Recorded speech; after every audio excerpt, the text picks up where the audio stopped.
trophies on the table. That is what is on the line here in the finals. For Ben Stark, Matt Nass, and Sam Pardee, they have lost 1 round in the entire tournaments and no rounds today. Every other team in the tournament has at least 3 losses. Very impressive run by these 3. Yeah, that includes the team of Popspichal, Snyder, and Lynch. One of their losses coming at the hands of Stark, Nass, and Pardee. But they get a shot at revenge here as they have made it into the finals. Best 2 of 3 matches will decide it. Popspichal and Snyder both losing their matches last time. One of them needs to hope to turn it around during the rematch. Right. And this is the one that counts. Previously, Stark, Nass, and Pardee defeated Popspichal, Snyder, and Lynch, but they remain in the tournament. This one is for elimination and for the trophy. You know, especially in these team events, these rematches can carry some extra weight. You know, when you and your team, you know, you feel like you got bested by someone, especially as a group, you can feel that like need to get them back a lot stronger. Definitely. And sometimes what happens, maybe something happens where you didn't understand the way things are supposed to work in a match and you lost to a particular combination of cards or tricks that you hadn't seen before, and you have that information the next time you get paired. Yeah, you have the ability to kind of consult with your teammates, figure out what went right and wrong. Deckless face-up also help a lot. Keep in mind, between Pardee and Lynch, their match playing not to a finish, so they're going to, could say, some unfinished business between them. Game 1 between Ben Stark and Levi Popspichal, going to be a tough one. Levi on a number of mulligans here.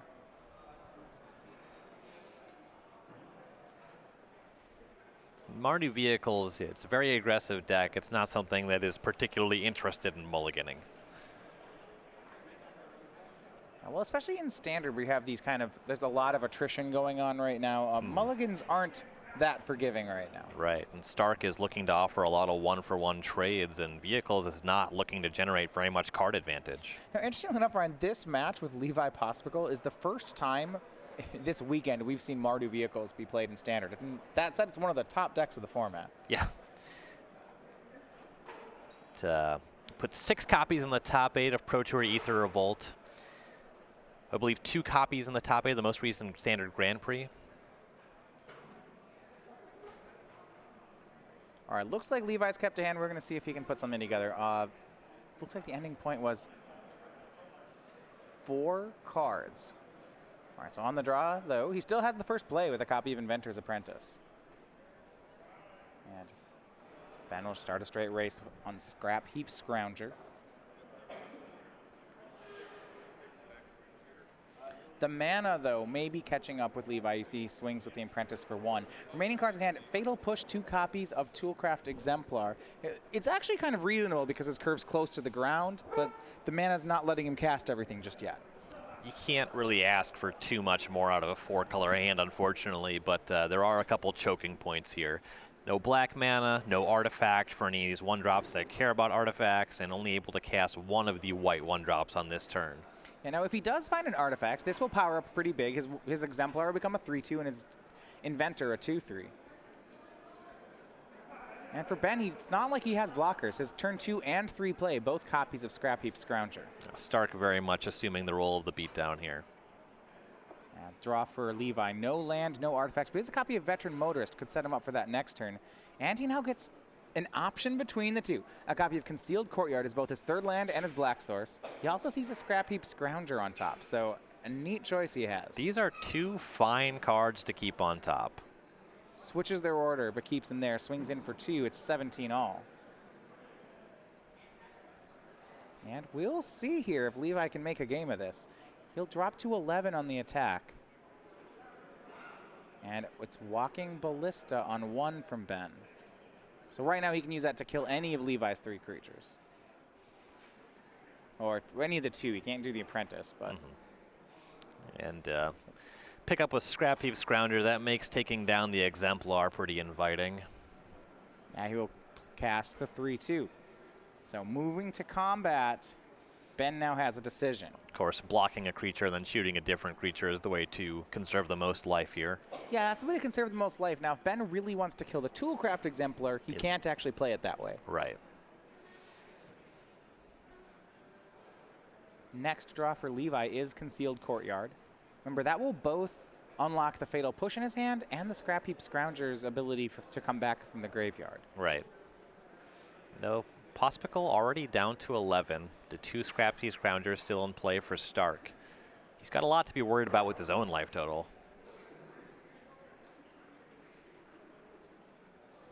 Levi goes to combat. Ben gonna choose carefully. Looks like he decides to block sack, so blocks the 3/2, sacrifices to kill the 3/1. He takes 2 and goes to 15. Puts him pretty far ahead in this race as Levi has no blockers. And I guess all it would take from Stark is something like a Gear Hulk here to really swing this game out of reach. Right. Less than that would even be pretty effective. Even a Rishkar to add to his clock would be just fine. A swing for 6 will put Levi into 1-turn territory, down to 5. Ben with a 2/2 Walking Ballista passes the turn. Ballista also very serviceable. Sure, I mean, the Ballista at 2 damage, Ben could first use it to kill these creatures. He could also just send it upstairs to make all the Scroungers lethal. Right. And things are looking like they might just continue to walk it in for the team of Stark, Nass, and Pardee. Sam Pardee taking game 1 over Paul Lynch, 1-0. Yeah, any Miracles versus Sultai control match concluding that fast. I suppose now in the era of Monastery Mentor, it could be either way, but you would expect it to be the Sultai deck. Yeah, and we saw that from Sam with the game he won over Christopher Stagno earlier this morning. Was able to play to the board rather quickly, like a couple mana creatures and a True Name Nemesis. Then the game where he won a fight over a Terminus, that one was over quickly. Well, Levi will continue to race here as he swings for 6. Stark down to 9. Concealed Courtyard from Levi, but he's gonna. I don't think he can block through this. He will pass the turn. Then he says, fine. And Stark was not concerned at all about blocking on that turn. By maintaining the Ballista here, he can crank that up to a 3 and make it so any creatures connecting is lethal. All right, well, how about Verdurous Gearhulk? That was pretty good, too. Now the Ballista could just be lethal on its own, though he does have to be concerned about that Fatal Push or an unlicensed Disintegration out of Popspichal. Yeah, well, so I think Ben still has lethal here. He can target the Ballista for 3 and one of the Scroungers. And the problem is Levi has to, in response, kill the Ballista, right? Otherwise, he's just 5 upstairs, you lose. I think that's what Ben's going to do. And as soon as he does that, Ben's going to remove all the blockers. There really was not a window in that game where there was concern about Ben losing. Right, and that's exactly the play that happens. Ben threatens to make a lethal Ballista, and Levi sees there's no way out. And Ben Stark, alongside Sam Pardee, takes the first game over his opponent. Right, off to a 2-0 lead for that team. And once again, we see Ben looking to have a repeat of their last matchup, now up on his opponent. Matt Nass and Asa Snyder still in game number 1. Now, every game's not going to be as easy as your opponent being on a 4-card hand. So let's look over at Levi Popspichal.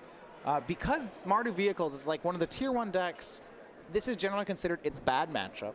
It's the kind of thing that Mardu can really work to address in the sideboard. And Levi has just that. A lot of removal. Cards like Fatal Push, Shock, Sky Sovereign. Going down the list here, tell me how he changes his deck. So Fatal Push is great. It kills the majority of creatures in Ben's deck. That one is just great. Thalia, Heretic Cathar on the play can really swing the tempo in your favor.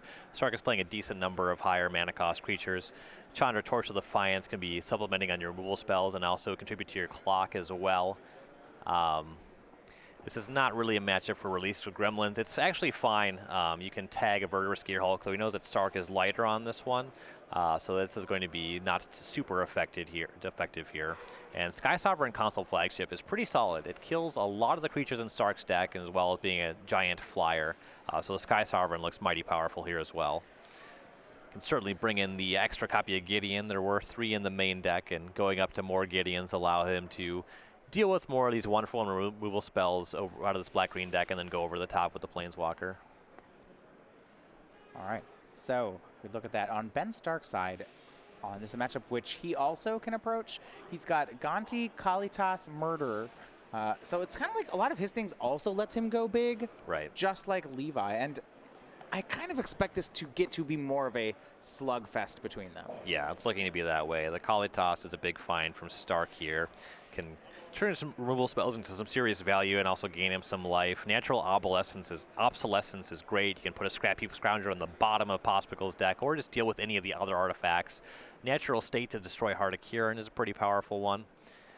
Yeah, speaking of a slugfest, how about the matchup of Stark, Nass, and Pardee versus the rest of the tournament? Matt Nass pulling in a result in Modern, now all 3 of them up a game.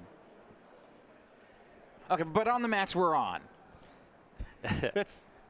Yeah, it's not looking great for the home team here. Well, I suppose for all the other teams, the home player and the 2 Sconnies, I suppose. I don't believe we've watched. This is the 4th match we've watched Stark, Nass, and Pardee play this week, just today. Not only have they not lost a round, Ryan, they haven't lost a game, a match. It's been 2-0 3 times. Yeah. Great players playing great decks. I don't know what you want from me. All right, well, all 3 of them sideboarding for their second game here at the Baltimore Open. Now, we have a lot more Opens coming up here in 2017, and that starts next week. It's our first Modern Open of the year. It's going to be in Indianapolis. Going through, we actually have the events for the rest of Season 1. So, Modern, Legacy, and Standard, we have events in each format. It's going to be in the beginning of March. We are in Dallas for a Modern Open. That's March 11th and 12th. We take about a month break, and then we come back for the Legacy event of 2017. That's the Worcester Open. It's April 8th and 9th. Mark that one on your calendars. It's your outside of this weekend, it is your other opportunity here on the tour to play a main event Legacy tournament. Of course, we have our classics as well. Now, for the rest of 2017 Season 1, we have the Atlanta Open. That's April 29th and 30th in Standard. We take a break for Louisville, where we then come back, play Standard, come back to Baltimore for Modern, and then end the season with a Modern Open in Charlotte and the Season 1 Invitational. That's June 30th through July 2nd in Roanoke, Virginia. And all these players are qualified for it. Yep, and this will be our first invitational in the new prize structure in Roanoke. It's going to be a really exciting tournament. Now, when you show up to these events or the associated classics, we now have playmats to give away. Now, depending on the format of the event that you enter, we now have our standard legal playmat for Standard. That's going to be a copy of the Land Ether Hub given away to Standard Opens and Standard Classics. In Modern, we still have the invention artwork of Aether Vial, the Modern staple. And on top of that, in Legacy, we're giving away the Eternal Masters art of Gamble. So 3 playmats and ways to get them. Whether it's a Standard or a Classic, you get easy entry to any of those events. Also available with our Infinite Challenges. Yep, some great art on the playmats, and we've seen all 3 of these cards cast this weekend, if you've been sticking with us throughout the tournament.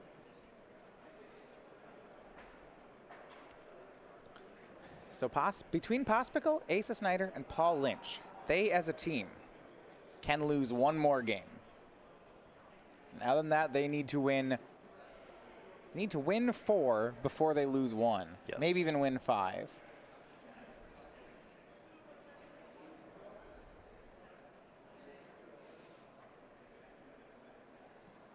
Game number 2, though, now about to start here between Popspichal and Ben Stark. Players resolving their mulligans. Popspichal, remember, he was on a 4-card hand last time. He's looking to do a little bit better on this one. He does at least get to be on the play in this game. Hemming and hawing a little bit, consulting with Asa Snyder. And sending it back. Ouch. No. It's one of those things, especially, I know for me as a player, if I have to lose on a mulligan to 4, as much as I want to think it never affects my decisions, it can be really frustrating after a mulligan to 4 to then ship your next 7-card hand. Right. There's like this feeling of, not again, I don't want this to happen. And as much as you don't want to, it can lead you to be more shy about mulliganing. Mm-hmm. This is tangential, but I found that when I'm playing a lot of Magic online, I'm less interested in mulliganing in paper games. Because in Magic Island, I just click a button and I have a new hand to mulligan. Where in paper, I have to do a lot of shuffling. And I'll talk about this too. So having played a lot of online Magic, the number of times I've seen people mulligan to 2 on Magic Online is so much bigger than anything I've ever seen in paper. Right. And you have to think that has to, and I don't have data on this, and I'd love to see this, but average mulligans per match, that number's got to be so much higher for the online game. I would imagine. Then you have to wonder which one's correct. Is it that people in Magic are doing it correctly, or that people in Magic just kind of like, you've done the tilts thing where you mulligan once and you mulligan to a zero land and you just start mashing that mulligan button until you're at 2, and then you go over to the concede button and then you just throw your keyboard. And You're actually ignoring the third option, which is often correct in human behavior. Both patterns are wrong, and we never do anything correctly. Well, that one's just a given truth. All right. Well, we have a reasonable hand here. Levi keeping on 6 for game number 2 between him and Ben Stark. And this time his mana being much nicer to him. A pair of Inspiring Vantages to start the game, but no associated plays with it. Yeah, going a little bit slower here in the sideboarded games, and 6-card hand in a 3-color deck. You can't be too picky. Yeah, you did see that though when we looked at his sideboard. He has a way to go big a lot more easily in these postboard games. A spot, an Aethersphere Harvester, and a Chandra Torch of Defiance in hand. So he'll have some spells to cast. It's going to take him a little bit of time. Yeah, especially if he builds up towards something like Sky Sovereign. He can certainly recover from the fact that he had no plays on 1 or 2. Right. So despite being on the draw, it'll be Ben committing to the board first. It's a copy of Scrap Heap Scrounger.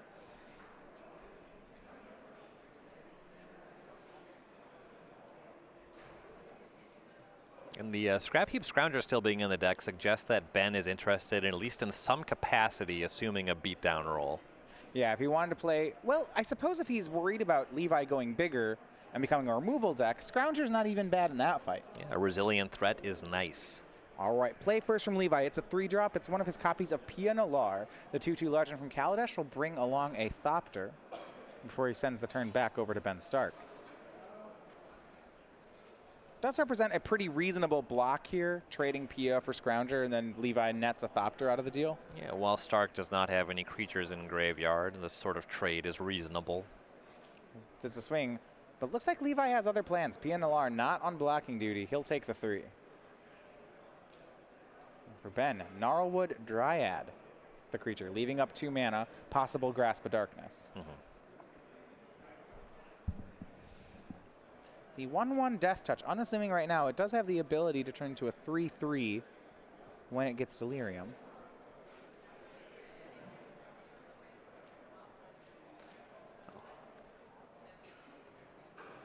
Some deliberation between the team here. Access to Aethersphere Harvester and Chandra on this turn. So we do see Chandra Torch of Defiance from Levi Popspichal. He's going to use the -3 ability to shoot down the Scrounger. And then he sends the turn back to Ben Stark. And assuming that the Chandra goes unchecked, something that it opens up on the following turn, Popspical's leftovers are Aethersphere Harvester and a Licensed Disintegration. So +2 red mana would allow him to cast both on the same turn. Well, there's kind of a heads-up play here. See Popspichal no attacks. He read Ben for Grasp of Darkness, which Ben had, played it on Pia Nalar. This means that the Thopter could trade with Gnarlwood Dryad. Yes. Actually, never correction here. The Dryad's a 3/3. Scrap Heap Scrounger counts twice as we see the Thopter just get binned. That's bad news. Well, Levi will get a Planeswalker out of the deal, at least for 1 more turn. And this Traverse also gets to find whatever Ben wants. Yeah. Looks like he's going to go ahead and traverse the open vault for Hissing Quagmire. So despite being able to get anything, he's going to go for a land, but looks like he'll choose a creature land given the option. And another threat, Winding Constrictor, added to the board. Back over to Levi, his draw, a copy of Fatal Push. Does not have a permanent source of black mana, however, he does have that Ether Hub and 1 energy left in his reserves. An issue that he's having here is also that that's his only source of black mana, and he has Fatal Push and Unlicensed Disintegration. You can't really block for his Chandra here.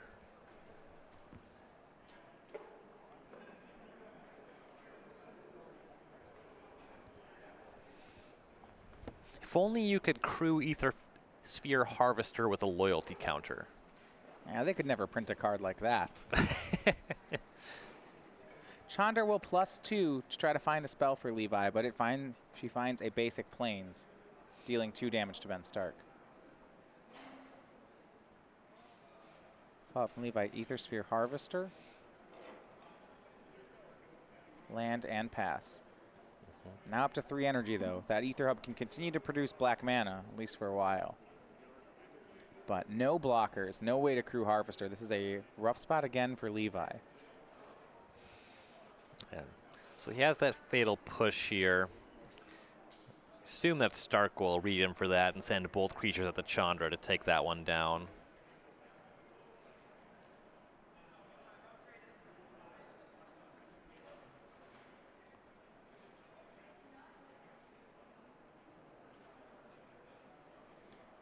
And that's going to be the play. At least one creature, perhaps both. We'll see on how the attack plays. It's like both at Chandra, so Chandra will hit the graveyard. Ben going to continue to add to his board. Another Traverse the Open Vault. Unlikely that this one finds a land. No, this one's going to find a copy, it looks like, of Tireless Tracker. Card conveniently out of range of Fatal Push. Ben's going to cast it, then make another tap land and net himself a clue. And, oh, never mind, the Chandra did leave play, so Fatal Push is an option for Levi, and he'll go ahead and use that to take care of the 3-2. At least replaces itself with a clue.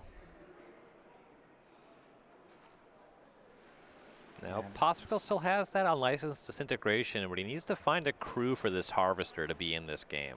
He finds that his draw was Spire of Industry, so Levi's hand just land and kill spell. And he's just running out of resources, it looks like, against the black-green deck.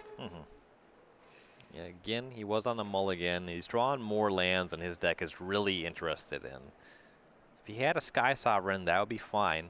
Yeah, he'd still be looking for a crew, but at least he'd be doing something with his mana.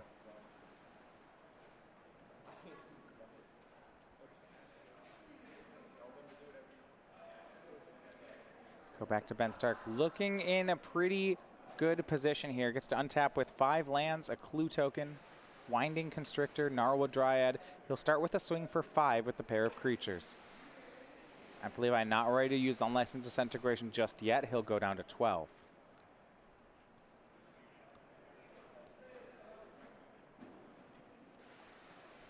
These are not particularly inviting targets for the disintegration, not to mention that it is Popspichal's only spell at his disposal.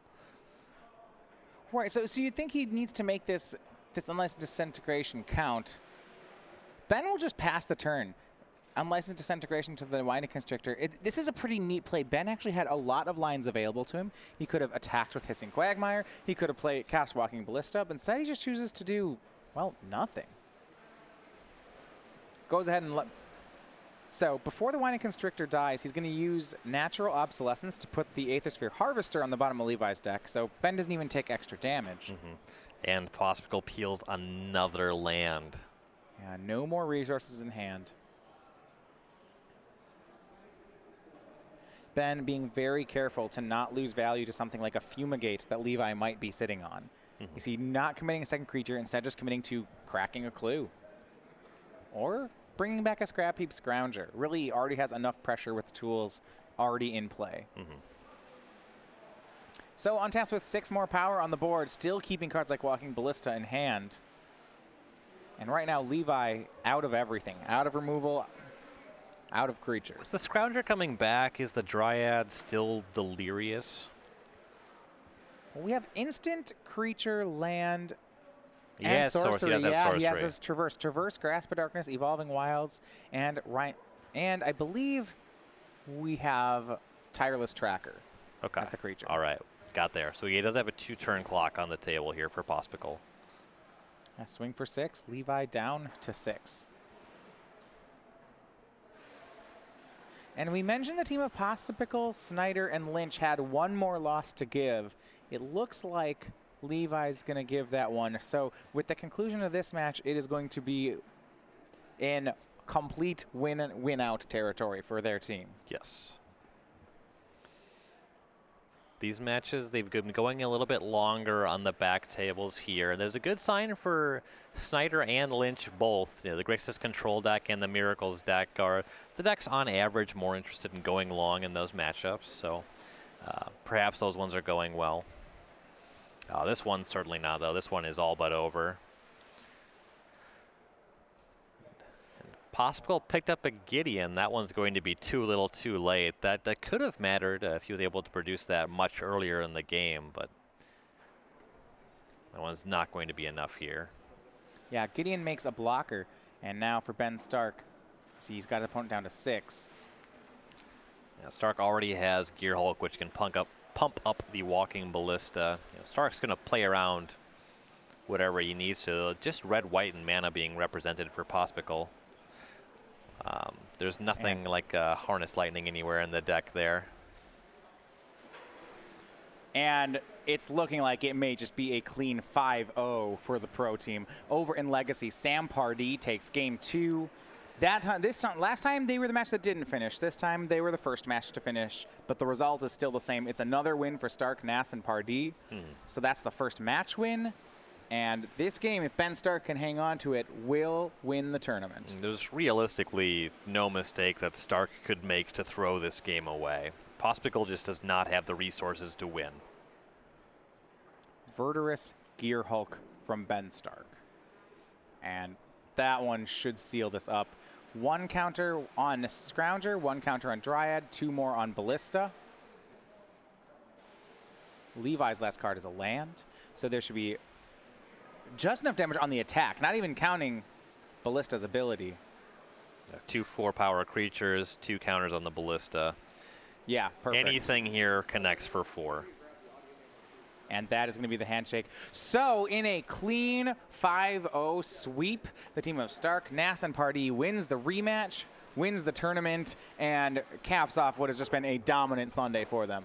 Yes, no losses on Sunday, just 1 loss in day 1 of the tournament. I don't even know if there were game losses on Sunday. I mean, in the rounds we watched them, there certainly weren't. They started the day on table 1 and never left it.